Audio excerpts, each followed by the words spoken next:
Hello friends, I am Satish Kumar Seshkar, Assistant Professor ME Department SIRT Bhopal. Welcome to all. Here I am with new topic of industrial engineering and that today's topic is factors influencing plant location. वो कौन से factors हैं जो कि plant location को प्रभावित करते हैं. So let us friend discuss about this topic. What is plant location. यदि हम देखें कि प्लांट लोकेशन क्या है तो हम इसको बता सकते हैं कि प्लांट लोकेशन जो है that is the choice of region and the selection of a particular site for a setting up business और द फैक्ट्री.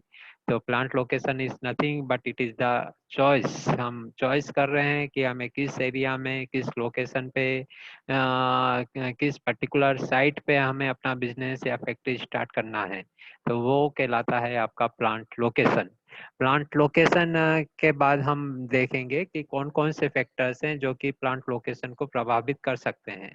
तो जैसे कि आप सभी को दिख रहा है फ्रेंड्स, यहाँ पर कुछ फैक्टर्स बताए गए हैं जो कि प्लांट लोकेशन को डायरेक्टली और इनडायरेक्टली प्रभावित करते हैं. जैसे कि लॉ एंड ऑर्डर सिचुएशन है, देन अवेबिलिटी ऑफ इंफ्रास्ट्रक्चर हो गया, गुड इंडस्ट्रियल रिलेशनशिप हो गई, अवेबिलिटी ऑफ स्किल्ड वर्कफोर्स है, फिर सोशल इंफ्रास्ट्रक्चर है. We will discuss here one by one all the factors that influence our plant location. Let us discuss further.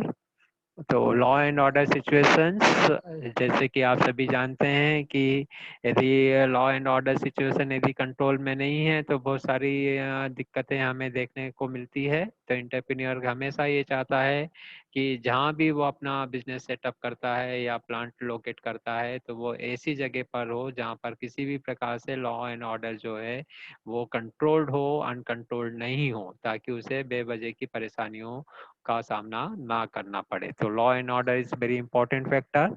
Then second factor is ability of infrastructure facilities.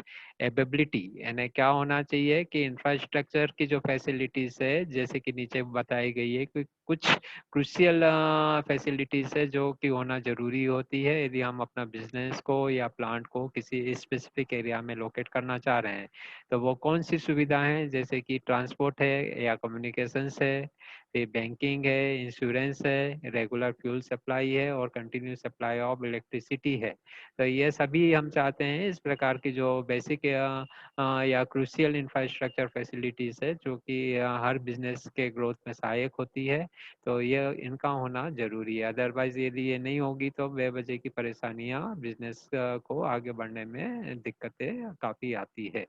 तो इस चीज़ के लिए हमें ये ज़रूर इंश्योर कर लेना चाहिए कि जहाँ पर भी हम बिजनेस अपना लोकेट करने जा रहे हैं वहाँ पर ये जो क्रूशियल इंफ्रास्ट्रक्चर फैसिलिटीज़ है वो अवेलेबल है अथवा नहीं है. फर्दर नेक्स्ट जो फैक्टर है जो कि गुड इंडस्ट्रियल रिलेशनशिप को प्रमोट करता है वो ये कहता है कि भैया जिस एरिया में भी आप प्लांट या बिजनेस लोकेट कर रहे हैं तो वहाँ पर आप देख लें कि बाकी इंडस्ट्रीज से आपके कैसे रिलेशनशिप हो सकती है.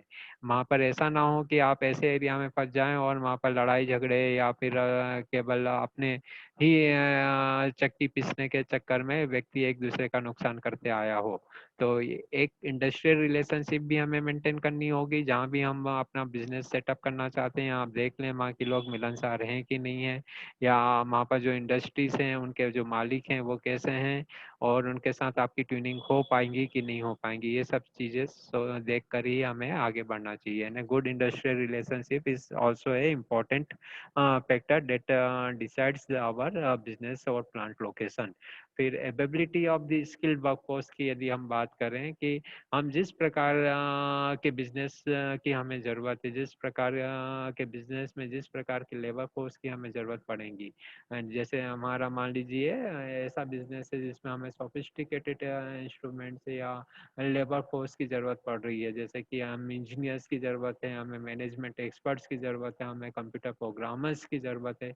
तो ये देख लें कि जहाँ पर हम अपना बिजनेस या प्लांट लोकेट करने जा रहे हैं वहाँ पर ये सब चीज़ें आसानी से मिल पाएंगी अथवा नहीं मिल पाएंगी. तो ability of the skill force जो है वो काफ़ी इंपॉर्टेंस फैक्टर होता है जो कि हमें बताता है कि जिस प्रकार का हमारा प्रोडक्ट है उस प्रोडक्ट के अकॉर्डिंगली उस प्रोडक्ट को बनाने के लिए हमें किस प्रकार के मैन फोर्स की ज़रूरत पड़ेगी, स्किल की ज़रूरत पड़ेगी, सेमी स्किल की ज़रूरत पड़ेगी या अनस्किल लोगों की ज़रूरत पड़ेगी, उस प्रकार के जिस प्रकार भी प्रकार के मैन फोर्स की ज़रूरत है वो उस एरिया में आसानी से उपलब्ध हो पाएंगी कि नहीं हो पाएंगी। तो ये सब चीज़ें हमें पहले से ही प्लान करके डिसाइड करके ही आगे बढ़ना चाहिए। फिर आखिरी जो फैक्टर है वो है सोशल इंफ्रास्ट्रक्चर।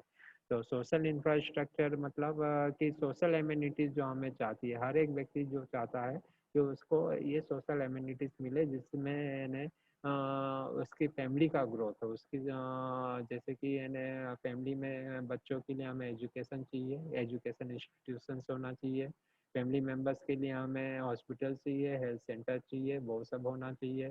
फिर कम्युनिटी सेंटर्स होने चाहिए, जैसे कि हमें मंदिर की ज़रूरत है, हमें बगीचे की ज़रूरत है, और दूसरी रिक्रिएशन फैसिलिटीज़ जो कि हमारे मनोरंजन के लिए ज़रूरी होती है, जैसे कि थिएटर्स है, क्लब्स है, ये सब चीज़ें हमारे कैंपस में ही विद इन अप्रोच होना चाहिए।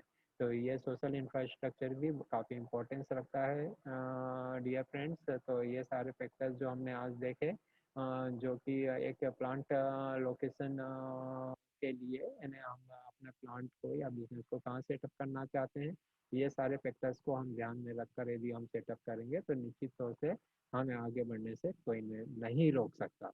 Thank you for your patience listening. आज के लिए इतना ही। Thank you friends. Have a good day.